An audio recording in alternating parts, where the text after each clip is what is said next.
오늘 마태복음 16장 15절부터 16절 말씀을 중심으로 나는 무엇을 믿는가 라는 제목으로 하나님 말씀을 증거하도록 하겠습니다.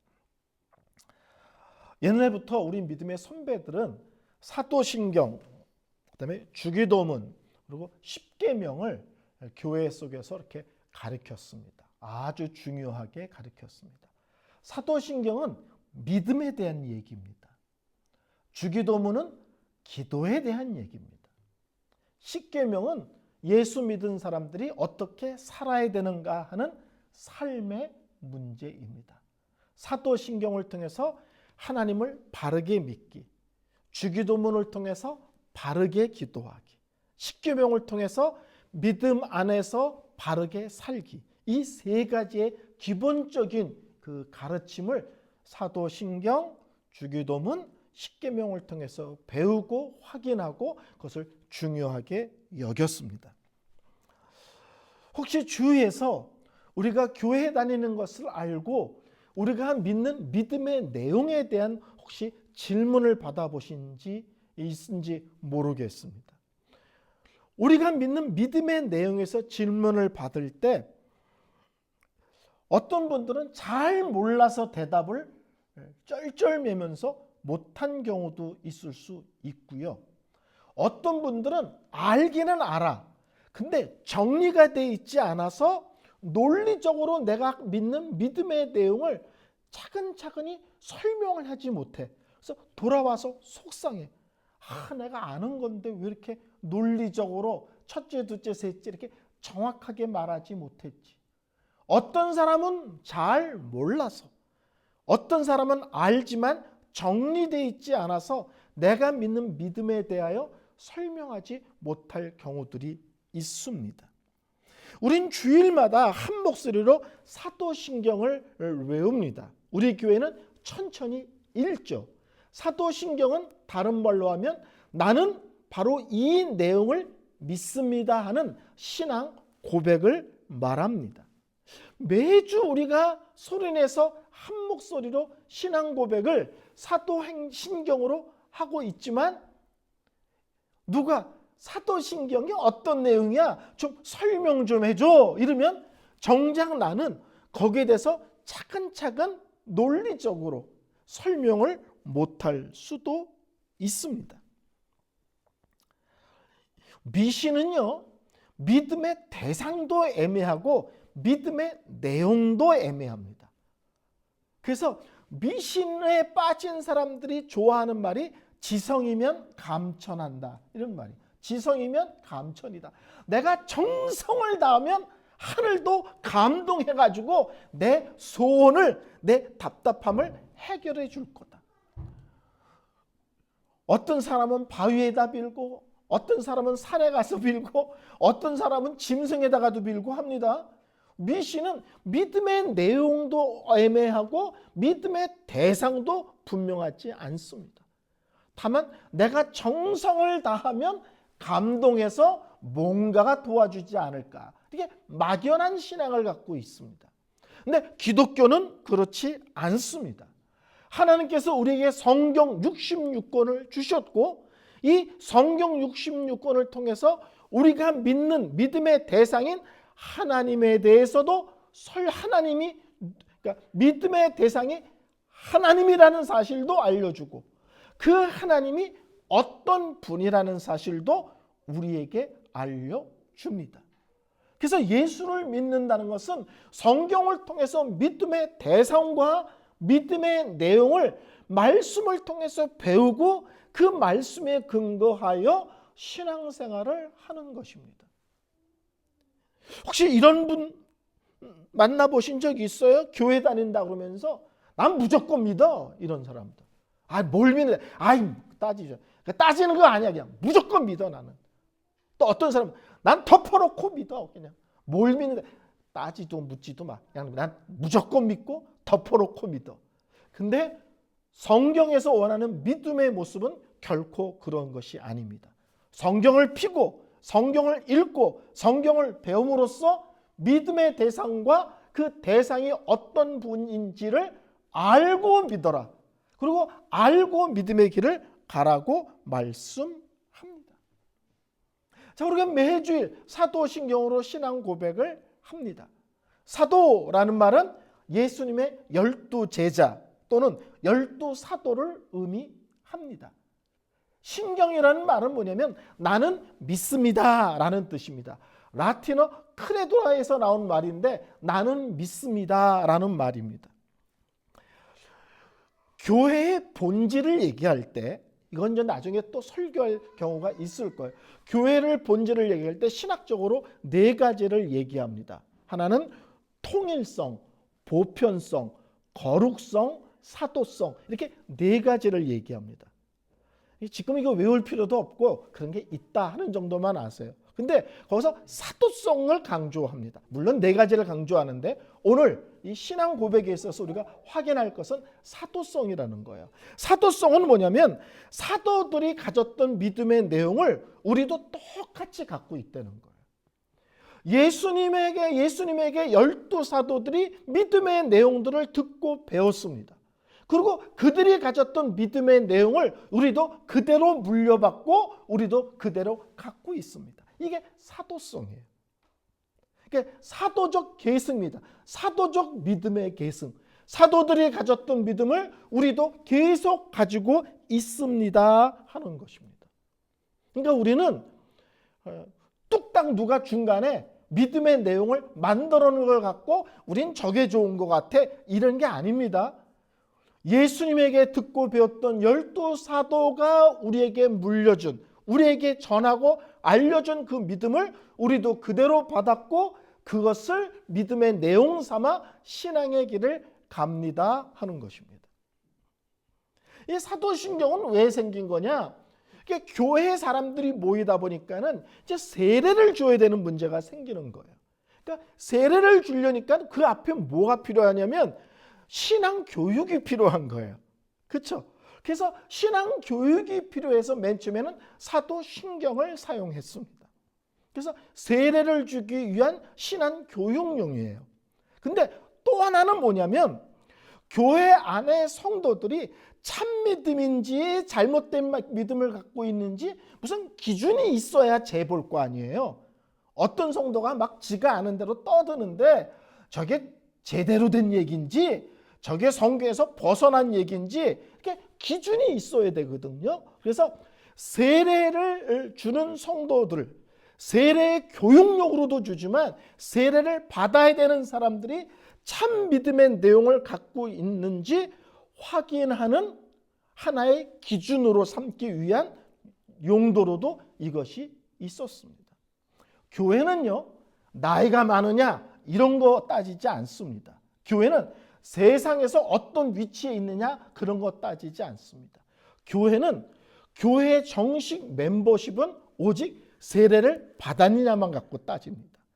나이가 어려도 세례를 받았으면 회의할 때 2가지를 줍니다. 하나는 발언권, 하나는 투표권을 줍니다. 근데 나이도 지긋해. 세상에서 공부도 많이 했어.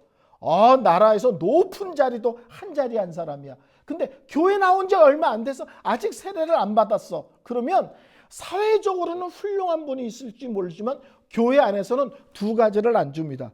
회의할 때 손들고 말할 권리를 안 주고 또 하나는 사람을 뽑거나 중요한 일을 할 때 투표권을 주지 않습니다.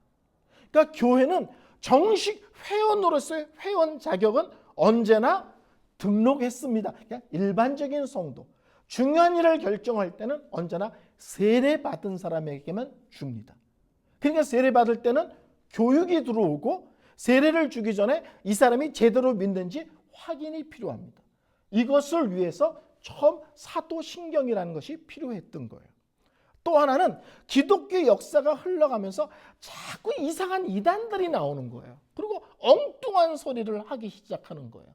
그래서 그 이단들의 가르침이 이단이냐 아니냐를 또 판가름하는 기준점이 필요했습니다.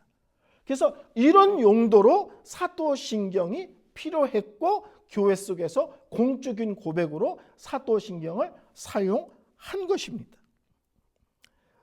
여러분, 신약교회에서 최초로 신앙 고백을 한 사람이 누군 줄 아세요?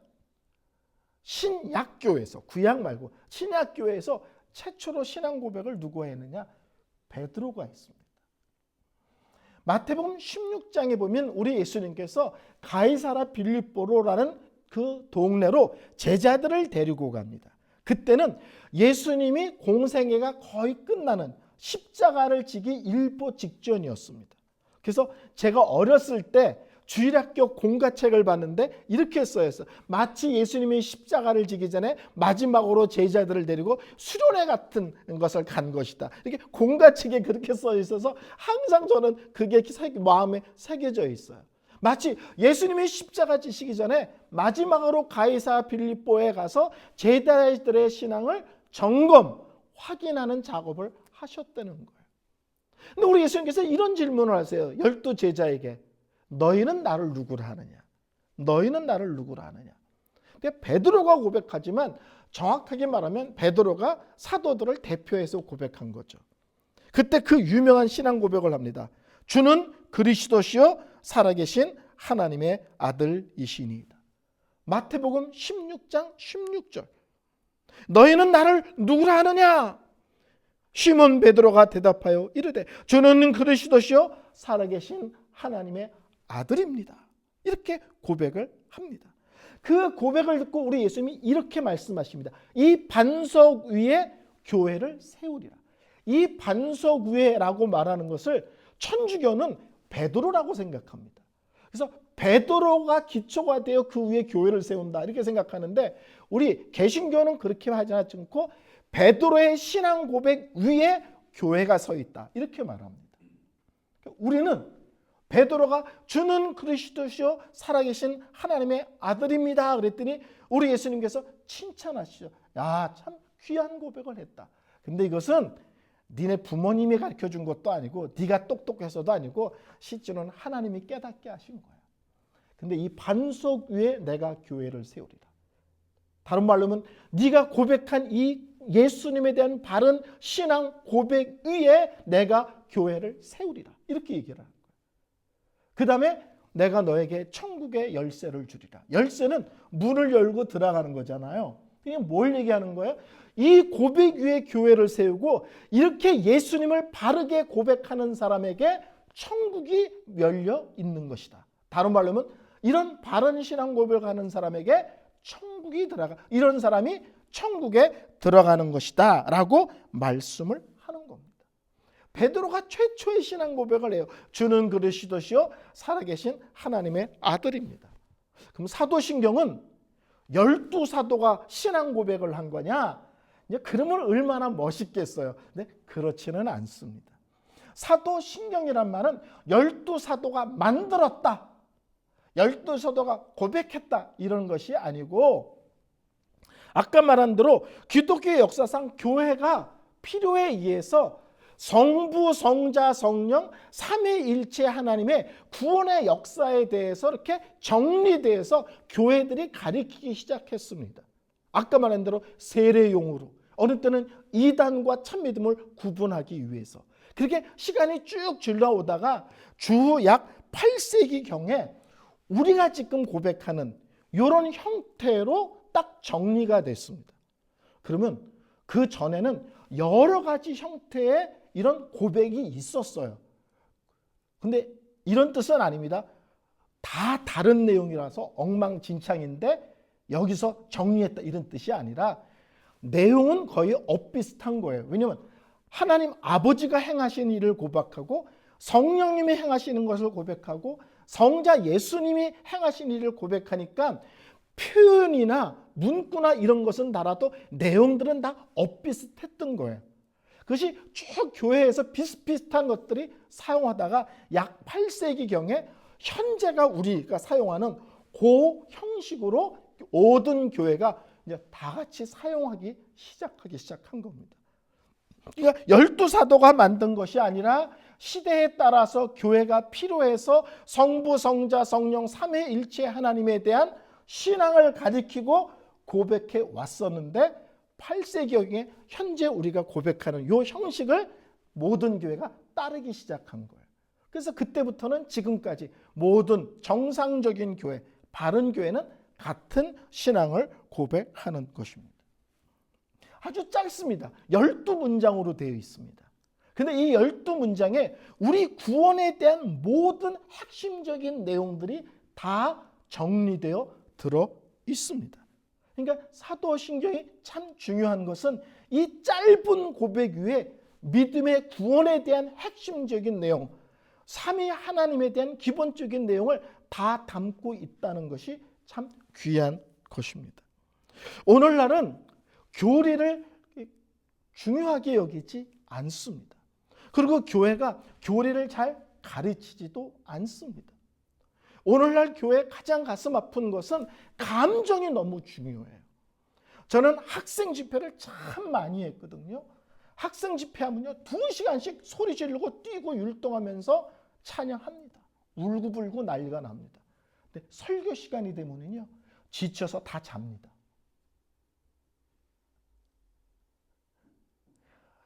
찬양이 중요하지 않다는 게 아니라 바르게 말씀을 배워야 신앙이 생기고 신앙이 자라나는데, 말씀을 듣고 배우는 일에는 무감각하고 감정을 자극하는 일에는 너무너무 깊이 빠져 있다는 거예요. 그래서 오늘날은 하나님 말씀을 또박또박 배우는 것보다는 찬양했는데 눈물이 흘렀다, 기도하는데 울음이 터졌다, 그러면 꼭 이렇게 얘기하면 오늘 은혜 많이 받았다. 개인적인 감정이 많이 풍성해진 내용이 있으면 은혜 받았다 그러고, 또박또박 하나님 말씀을 배우면 그는 은혜 받았다고 생각하지 않습니다. 사도신경을 배울 때 우리가 이 말씀을 들으면서 막 눈물을 흘리고 막 감격하고 이런 일은 없을 거예요.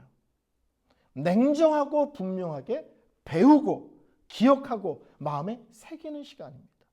근데 이래야, 이렇게 분명한 내용을 받고 정리하고 있어야 믿음이 자랍니다. 또 하나는 쉽게 믿음이 흔들리지 않습니다. 세 번째, 아주 중요한데 이단에 잘 안 빠집니다. 신천지가 와서 햇소리를 하고, 최근에도 저희 동네에 몰몬교 젊은 애들이 와서 저를 막 꼬시려고 막 그래서, 내가 장로교 목사였더니 할렐루야 그러고 막 소리 지르고 좋아해서 내가 장로교 목사라고 그러고 들어갔어. 교리를 정확하게 배워야 신앙이 자라고 쉽게 흔들리지 않고 잘못된 이단 사상에 빠지지 않습니다. 사도신경의 구조를 보면요, 성부, 성자, 성령 삼위일체 하나님의 일하심의 순서로 되어 있습니다. 성경에 보면 항상 성부 하나님이 가장 앞서시고, 그 다음에 성자 예수님, 그 다음에 성령 하나님, 일반적으로 항상 하나님이 어떤 일을 행하실 때 이 순서를 갖고 일하십니다. 그리고 이 사도신경은 12가지의 내용으로 되어 있습니다. 12가지를 성부, 성자, 성령 삼위일체 하나님으로 정리하여 우리가 고백하는 것입니다. 자, 첫 번째는 성부 하나님입니다. 전능하사 천지를 만드신 하나님 아버지를 내가 믿사오며, 성부 하나님에 대한 믿음의 고백입니다. 두 번째부터 7번째까지 내용인데 성자 예수님에 대한 고백입니다. 그 아들 우리 주 예수 그리스도를 믿사오니, 세 번째, 이는 성령으로 잉태하사 동정녀 마리아에게 나시고, 네 번째, 본디오 빌라도에게 고난을 받아서 십자가에 못 박혀 죽으시고, 다섯 번째, 죽은 지 사흘 만에 죽은 자 가운데서 다시 살아나셨으며, 여섯 번째, 하늘에 오르사 전능하신 하나님 우편에 앉아 계시다가, 일곱 번째, 저리로부터 산 자와 죽은 자를 심판하러 오시니라. 세 번째는 성령 하나님에 대한 고백입니다. 8번째부터 12번째까지 내용입니다. 성령을 믿사오며, 8번째, 9번, 거룩한 공회와 성도가 서로 교통하는 것과, 10번째, 죄를 사하여 주는 것과, 11번째, 몸이 다시 사는 것과, 12번째, 영원히 사는 것을 믿사오나이다. 아멘. 제가 주중에 카톡으로 미리 다 보내드렸습니다. 요거를 한번 읽어보시라고. 그러니까 우리가 그냥 막 고백하지만 실제로는 나는 성부 하나님을 믿습니다. 나는 성자 예수님을 믿습니다. 나는 성령 하나님을 믿습니다. 이렇게 성부, 성자, 성령 삼위일체 하나님을 믿습니다. 그러고 그 하나님의 일하심의 내용들을 구체적으로 나는 이것을 믿습니다. 이것을 믿습니다. 이것을 믿습니다. 이렇게 고백하는 것이 사도신경입니다. 여기서 참 중요한 게 있습니다. 나는 믿습니다. 아까 말했죠. 사도신경은 사도들이 만들어서 우리에게 물려준 게 아니라 사도들이 가졌던 믿음을 우리도 믿고 있습니다. 사도들이 믿었던 믿음을 나도 믿습니다. 그것이 정리된 것이 사도신경입니다. 모태신앙은 참 귀한 거죠. 태어났는데 엄마 아버지가 너무너무 예수를 잘 믿는 부모님이야. 이것처럼 복된 게 어디 있습니까? 참 귀하죠. 어렸을 때부터 기도하는 법을 배우고 어렸을 때부터 부모님에게 찬송을 배우고 이야 기가 막힌 거죠. 어렸을 때부터 동화책 읽어주는 것보다 다윗 얘기, 아브라함 얘기, 이삭 얘기, 성경에 대한 이야기를 들으면서 자라는 거 얼마나 복된 겁니까? 근데 중요한 게 있습니다. 우리 엄마 아버지가 믿음이 좋아. 모태신앙이야. 장로야, 권사야. 거기서 끝나면 안 됩니다. 근데 우리 엄마 아빠가 믿은 하나님을 나도 믿어. 나도 믿습니다. 이게 너무 중요합니다. 근데 모태신앙인 사람들 중에 의외로 많은 사람들이 엄마 아빠가 믿음이 너무 좋아까지는 되는데 그 믿음을 나도 믿습니다. 이 고백을 절대로 안 하는 사람들이 있습니다. 오늘 본문은 사도신경은 뭐냐면 우리 집안이 이렇게 믿습니다. 우리 교회가 이렇게 믿습니다. 이게 아니라 당신이 이 삼위일체 하나님을 분명하게 믿습니까? 당신이 사도신경 안에 포함된 구원에 대한 핵심적인 내용들을 온전히 믿고 고백합니까? 이거를 이야기하는 것입니다. 저는 우리 교회 성도 한 명 한 명이 나는 사도신경으로 고백된 믿음의 내용을 하나도 빠짐없이 있는 그대로 믿습니다. 아멘 하는 성도, 아멘 하는 교회이기를 소원합니다. 근데 성부, 성자, 성령 하나님을 우리는 쉽게 이렇게 말합니다. 삼위일체의 하나님 이렇게 표현을 합니다. 성부, 성자, 성령 하나님을 삼위일체의 하나님. 근데요, 이거 아세요? 삼위일체라는 말은 성경에 없습니다. 삼위일체란 말은 없는데 그럼 왜 이 말을 사용하느냐? 삼위일체라는 용어는 없는데 삼위일체에 대한 내용은 있어요. 내용은. 근데 어떤 거를 설명할 때 용어를 만들면 쉬워지죠. 무슨 말인지 아시겠죠? 어떤 거를 막 설명하는 방법도 있지만 그게 그거야. 그러면 이럴 수 있잖아요. 그러니까 삼위일체에 대한 내용이 쭉 기록되어 있는데 성경에 그거를 항상 우리 하나님은 성령님은 예수 주저주저 이렇게 설교하기보다는 용어를 하나 만들었으면 심플한 거예요. 그게 바로 삼위일체 하나님이란 뜻이야. 이렇게 말하면 심플하잖아요. 그래서 삼위일체라는 말은 성경에 없지만 삼위일체에 대한 내용은 성경에 아주 풍성하게 기록되어 있습니다. 근데 이 삼위일체 하나님이란 우리 머리로 다 이해되지 않습니다. 또 우리 머리로 다 이해된다면 하나님은 크신 하나님이 아니죠. 무슨 말인지 아시겠어요? 하나님이 우리 머리로 다 이해돼. 그럼 우리보다 수준이 낮은 거예요. 하나님은 너무 크고 위대하고 광대하기 때문에 우리 머리로 다 이해가 되지 않아야 하나님이시고 크신 분이고 위대하신 분이고 광대하신 분이에요. 그러니까 우리가 삼위일체 하나님에 대해서 듣고 배우지만 요번에 배웠더니 내가 삼위일체 하나님에 대해서 깔끔하게 정리됐어. 뻥 뚫렸어. 나 이제 다 알아. 이거는 아니라는 거예요.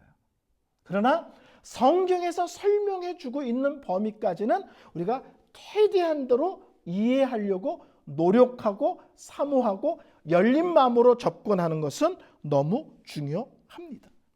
삼위일체 하나님을 설명할 때 이렇게 설명합니다. 한 분 하나님이 성부, 성자, 성령으로 존재하신다. 그 다음 말이 놀라워요. 이 구별된 삼위께서 한 분 하나님이시며 참되고 영원하신 하나님이시다. 한 분 하나님인데 성부, 성자, 성령이 계시되, 이 성부, 성자, 성령, 이분은 삼위로 계신데 이분이 한 하나님이시고 참되고 영원하신 하나님이시다. 이게 뭔 말이야? 삼위일체에서 삼위란 말은 영어로 설명하면 three persons예요. 세 구별된 인격체가 계시다. 이거예요. 성경에는 이 세 하나님이 계심을 설명하는 말이 많습니다. 요한복음 14장 16절, 내가 아버지께 구하겠으니 그가 또 다른 보혜사를 너에게 주사 영원토록 너희와 함께 있게 하시리니. 지금 기도하는 분은 내가 예수님입니다. 그 기도를 들으시는 분은 아버지십니다. 하나님 아버지. 그러면 그 하나님의 아버지가 다른 보혜사, 다른 말로 하면 성령님을 보내주시겠대요. 기도하는 분이 계시고 기도를 듣고 응답하는 분이 계시고 그 결과 이 땅에 오시는 분이 계세요. 엄연히 성부, 성자, 성령을 분명히 성경은 이야기합니다. 세례에 대한 말씀이 있죠. 마태복음 28장 19절에 그러므로 너희는 가서 모든 족속을 제자로 삼아 세례를 주는데 어떻게 주느냐? 아버지와 아들과 성령의 이름으로 세례를 베풀고. 너희들은 선교 가서 사람들을 예수를 정하고 세례를 주는데 성부와 성자와 성령의 이름으로 세례를 주라, 이렇게 얘기합니다. 우리가 예배 끝나면 목사가 축도를 하잖아요. 고린도후서 13장 13절인데 주 예수 그리스도의 은혜와 하나님의 사랑과 성령의 교통하심이 너희 무리와 함께 있을지어다. 예수 그리스도의 은혜, 하나님의 사랑, 성령의 교통하심, 성부, 성자, 성령. 성경은 분명하게 성부, 성자, 성령 삼위가 계신다. 세 인격적인 존재가 계신다라고 말합니다. 이 삼위 하나님은 독립적으로 계신 거예요. 높고 낮음이 있지 않아요? 우리는 가끔 이렇게 생각해요. 나중에 또 설명하겠지만 하나님 아버지가 계시고 아들 예수님이 계셔. 그러니까 하나님이 높고 아들이니까 예수님은 낮을 거야. 자꾸 이렇게 아들이니까 조금 낮을 거야, 이런 생각을 하는데 그런 의미가 아닙니다. 성부, 성자, 성령 하나님은 높고 낮음이 없고 차이가 없습니다. 동등하십니다. 근데 이 세 분이 일하실 때는 언제나 질서를 갖고 일하십니다. 그래서 교회가 이걸 되게 중요하죠. 교회는 질서의 하나입니다. 교회도 조직을 갖고 일하잖아요. 그럼 조직에 대표가 있고 그 일에 함께하는 사람이 있고, 그럼 질서를 갖고 일하라, 이런 얘기를 많이 하거든요. 근데 그런 얘기일 때 강조하는 게 우리 하나님이 질서의 하나님이다. 높고 낮음이 아니다. 목사, 장로, 권사, 집사 누가 높으냐? 누가 높긴 누가 높아 다 똑같지. 근데 어떤 일은 누군가가 앞장서고 어떤 일은 누가 책임지는 일을 할 때가 있죠. 어떤 일을 할 때. 왜 그럽니까? 질서 때문에 그러지 높다는 뜻이 아니라는 거예요. 삼위 하나님은 모든 것이 같습니다. 이렇게 표현해요. 하나님의 하나님 되심이 똑같습니다. 하나님의 특징에 이런 것이 있습니다. 그러면 예수님도 그 특징을 다 갖고 있고 성령님도 다 갖고 계셔요. 높고 낮지 않아요. 근데 일하실 때 보면 질서를 갖고 하나님 아버지, 그 다음에 예수님, 그 다음에 성령님, 이렇게 질서를 갖고 순서대로 일하십니다. 그러니까 일체란 말이 뭐냐? Three persons란 말은 이해가 되는데 일체란 말은 몸이 하나다 이런 뜻이 아닙니다. 몸이 하나는 뜻이 아니라 본질이 하나다 이런 뜻입니다. 본질이. 우리 예수님께서 제자들에게 이렇게 얘기합니다. 아버지와 나는 하나다. 예수님은 이 땅에 인간의 몸을 입고 계시고 하나님은 하늘에 계신데 하나다 그러면 순간 하나님이 밑으로 내려오셨든지 예수님이 하늘로 올라가셔서 두 몸이 합체가 됐다는 거예요. 애들 로봇 할 때 합체 뭐 이런 거 있잖아. 아니에요. 분명히 구분이 되는 거예요. 그러니까 하나란 말은 숫자적으로 하나란 말이 아니라 본질적으로 하나라는 거죠. 이런 표현을 쓰면 여러분이 조금 비슷하게 이해할 수 있을지 모르지만 아빠한테 가지고 아빠 나 용돈 조금만 더 주면 안 돼요? 그랬더니 이 자식아 요새 물가가 얼마나 올랐는데 그런 소리를 해. 우리 집안 어려워 요새. 삐껴서 엄마한테 가서 엄마 용돈만 조금 올려주면 안 돼? 했더니 엄마가 요새 물가가 얼마나 올랐는데 지금 생활이 얼마나 힘든데 그따위 소리를 정신 못 차리고. 그때 아이가 나오면서 아휴 둘이 똑같아. 엄마 하나가 아빠가 어느 날 하나 둘 셋 탁 해서 한 몸이 됐다는 뜻이 아니라 생각이 똑같다는 거죠. 본질, 하나님의 특성에 이런 것이 있다 그러는데 세 분이 구별될 인격체인데 그 모든 것이 똑같다는 거예요. 하나님의 영광, 그러면 성부, 성자, 성령, 세 하나님의 영광이 똑같다는 거예요. 존귀 똑같다는 거예요. 능력 똑같다는 거예요. 거룩 똑같다는 거예요. 그 모든 속성이 하나님으로서 설명할 수 있는 하나님의 특징, 그것을 속성이라고 표현을 하는데 그것이 세 하나님이 같다는 것입니다. 본질이 차이가 없고 나누어져 있지 않고, 그리고 세 하나님이 항상 함께 일하십니다. 하나님 아버지가 이 세상을 창조하셨다.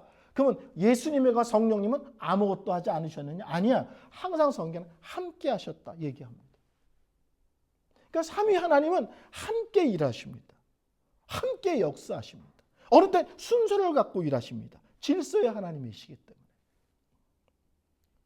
이 놀라운 하나님이 신비롭게 연합되어 있다는 거예요. 그냥 우리 머리는 잘 이해가 안 돼요. 구별된 존재인데 각각의 하나님으로서 설명할 수 있는 특성들을 똑같이 다 갖고 있어. 그리고 이분이 신비롭게 연합되어 있대. 우리 머리로 이해가 안 되죠. 근데 이것이 하나님만이 가지신 독특한 존재 방식이라는 거예요. 구별된 세 인격체가 어떻게 차이도 없이 동등하게 연합되어 있는가. 이제 그게 우리 머리로서는 이해가 안 되는 신비입니다. 신비. 자, 우리 한번 도표 한번 볼까요? 제가 단톡방에 이미 올려드렸습니다. 자, 하나님 아버지와 예수님은 같은 분이 아니십니다. 예수님과 성령님은 같은 분이 아니십니다. 또 성령님과 하나님 아버지는 같은 분이 아니십니다. 구별된 존재입니다. 근데 하나님 아버지가 하나님이시냐? 당연히 그렇죠. 예수님이 하나님이시냐? 당연히 그렇죠. 성령님이 하나님이시냐? 당연히 그렇죠. 세 분이 각기 갖고 있는 모든 것이 다 똑같다는 거예요. 인격적으로 구분되어 있는데 본질이 똑같대. 그리고 이분이 신비적으로 연합되어 있대. 그래서 우리는 세 하나님을 믿습니다라고 고백하지 않고 본질이 하나이고 신비롭게 연합되어 있기 때문에 우리는 하나님은 한 분이십니다 이렇게 고백을 하는 거예요. 와, 이해가 안 됩니다. 제가 얘기잖아요. 신비로워서 그래요. 이렇다까지만 알 수 있고 그게 어떻게 그래? 좀 더 세부적. 성경에 그렇게 써 있지 않습니다. 우리 머리로는 다 이해할 수 없는 것입니다. 근데 이 삼위 하나님이 우리 구원을 향해서 일할 때 우리가 놀라움을 느끼고 확실함을 느낍니다. 나 같은 죄인을 구원하기 위해서 삼위일체 하나님이 다 동원되어서 일하신다는 거예요. 하나님 아버지가 구원의 계획을 짜셨다는 거예요. 혼자 짜냐? 같이 짜셨죠. 근데 주도를 누가 했느냐? 하나님 아버지가 하셨다는 거예요. 구원의 계획을 짜셨어요. 예수님은요, 이 땅에 오셔서 그 계획을 직접 십자가에 달려 돌아가시고 부활하심으로 그 구원을 이루십니다. 성령님은요, 예수님께서 행하신 구원의 일들을 나에게 찾아와서 마음문을 여시고 믿음을 주시고, 그래서 그 예수님이 나를 위해 이 땅에 오신 구원자라는 사실이 믿어지게 하십니다. 하나님은 계획하시고 예수님은 그 계획을 이루시고 성령님은 그 구원을 우리 한 명 한 명에게 구체적으로 적용시키십니다. 그러니까 삼위일체 하나님이 구원이란 똑같은 방향과 목적을 위하여 입체적으로 일하시는 거예요. 그러면 끝이냐? 아니죠. 하나님이 보좌에 앉아 계신데 그 보좌 우편에 우리 예수님께서 우리를 위하여 날마다 중보기도 하신다. 우리 예수님은 십자가에 달려 돌아가시고 부활하시고 하늘을 올라가시고 끝이냐? 아니요. 하늘에서 나를 위하여 날마다 기도하시는 분. 성령님은요, 내 안에 찾아와 나와 함께 하시면서 천국 가는 그날까지 붙드시고 함께 하시고 지키시고 보호하시고 인도하신다. 너무너무 확실한 거죠. 구원받은 내가 잘못되지 않도록 예수님은 나를 위해 하나님 보좌 옆에서 날마다 중보기도 하시고 우리 성령님은 내 마음 가운데서 나를 붙드시사 천국 가는 그날까지 인도하시며 지키고 보호하신다. 삼위일체 하나님이 입체적으로 일하신다. 구원의 놀라움. 지금도 예수님과 성령님이 이 구원이 틀림없는 구원이 되기 위하여 지금도 일하신다. 구원의 확실성. 그러니까 삼위일체 하나님은 그냥 그런 분이 계시다가 아니라 그 하나님이 삼위 하나님으로서 우리의 삶 속에 우리의 구원을 위하여 일하고 계시는 구체적인 하나님이라는 사실입니다. 근데 우리가 삼위일체에 대한 오해가 있어요. 그 오해를 좀 설명하고 오늘 설교를 마치겠습니다. 여러분, 삼위일체를 이해하는데 혹시 여러분이 예화를 들었다 그러면 그 예화는 다 틀린 겁니다. 어떤 예화를 해도 그 예화는 어떤 이단과 연관되어 있습니다. 기독교 2000년상 삼위일체와 관계된 이단들이 많거든요. 그 이단 중에 어떤 이단이 만들어 놓은 이단을 우리가 예로 사용합니다. 제가 신학교에서 조직신학을 배우는데 삼위일체를 배우는데 첫 시간 첫 문장이 어떤 예화도 사용하지 말아요. 하나님에 대해서 어떤 삼위일체에 대해서는 어떤 예화도 사용하지 마라. 어떤 예화도 삼위일체 하나님을 설명하는데 부족하거나 오해를 살 수 있다. 가장 많이 사용하는 예화가 양태론입니다. 양태론은 1인이 3역을 하는 겁니다. 혹시 교회를 오래 다니신 분은 이거를 삼위일체라고 배우셨을 거예요. 제가 집에서는 남편이야. 교회 오면 목사야. 근데 신학교에서 강의를 하면 내가 교수야. 근데 결국은 한 사람이잖아요. 한 사람이 그때마다 역할만 달리하는 거야. 삼위일체 하나님은 그게 아닙니다. 세 인격체가 구분되어 있다. 본질이 하나고 신비롭게 연합되어 있다. 이 양태론으로 삼위일체 하나님을 이해하려면 코미디 같은 일이 벌어져요. 우리 예수님이 세례를 받으세요. 세례 요한에게. 그래서 우리 예수님이 세례를 받으셔서 물에 이렇게 올라오세요. 양태론이면 예수님이 세례를 받고 무대에서 올라오는데 성령이 임하셔. 어떻게 돼? 비둘기같이 성령이 임하셔. 얼른 우리 예수님이 무리에서 올라오는 순간 하늘에 가서 비둘기 같은 모습으로 임하셔. 근데 하늘에서 이는 내가 사랑하는 자고 내 기뻐하는 자다. 얼른 다시 올라가서 하늘에서 이는 내가 사랑하고 내가 기뻐하는 자다. 그러고 얼른 내려와서 예수님이 나다 이러는 거야. 말이 안 되는 거예요. 눈 깜짝할 사이에 옷을 계속 바꿔 입어야 돼. 양태론으로 설명하면 예수님의 세례 장면처럼 웃긴 설명이 없어요. 세례를 받으시는데 성령이 비둘기같이 임하시고 하늘에서 하나님 아버지께서 음성으로 이는 내가 사랑하는 자고 내가 기뻐하는 자다. 구별되는 인격체이기 때문에 가능하지 한 존재가 그때마다 역할을 바꾼다, 옷을 바꿔 입는다 이거 아닙니다. 근데 이거를 한국교회가 아주 오랫동안 사용됐어요. 나름대로 삼위일체를 설명하기 위한 방법이지만 삼위일체에 대한 오해를 크게 일으키는 잘못된 예화입니다. 또 하나는 삼위일체 하나님을 삼신론으로 이해하는 거예요. 하나님이 세 분 계시다. 끝. 아니요. 삼위일체는 구분된 세 하나님이 계시다로 끝나지 않죠. 그분이 신비적으로 연합되어 있다. 본질적인 모든 것이 똑같다. 더 나가거든요. 근데 기독교는 세 신을 믿는다. 아니요. 세 신을 믿는다 아닙니다. 그래서 본질이 같고 신비로운 연합이기 때문에 우리는 언제나 하나님은 한 분이라고 고백을 합니다. 그래서 삼신론을 또 거부합니다. 또 이런 게 있어요. 3분의 1 더하기 3분의 1 더하기 3분의 1. 이거 아닙니다. 나무를 갖고 하나님을 설명하는데 뿌리가 있잖아. 줄기가 있잖아, 열매가 있잖아. 이거 다 3분의 1이에요. 뿌리만도 나무가 아니고 줄기만도 나무가 아니고 열매만도 나무가 아니죠. 다 있어야 나무죠. 우리 어렸을 때 태양을 갖고도 많이 설명. 태양이 있잖아. 태양에 열이 있잖아. 그다음에 빛이 있잖아. 이게 삼위일체 아닙니다. 그 태양은 그 다를 포함하고 있죠. 태양이라는 것과 빛과 열을 다 포함하고 있잖아. 물을 갖고 설명합니다. 물이 액체잖아. 근데 얼음은 고체잖아. 끓이면 수증기지나. 그렇지만 전부 다 H2T잖아. 뭐 이렇게 설명을 해. 아니요, 다릅니다. 이런 식의 예화를 다 내려놓으십시오. 잘 이해가 안 돼. 어쩔 수 없습니다. 신비로운 분이시고 너무 크고 광대하시기 때문에 그렇습니다. 그러나 성경에서 설명해 주는 것은 요 정도 선만 하나님께서 알게 하십니다. 아마 천국 가면 좀 더 풍성하게 알게 될 것이라고 믿습니다. 설교를 결론냅니다. 우리가 하나님을 다 이해할 수는 없습니다. 그렇지만 성경에서 말씀하고 있는 내용만큼은 최대한대로 바르게 이해하려고 노력하고 또 사모하는 게 참 중요합니다.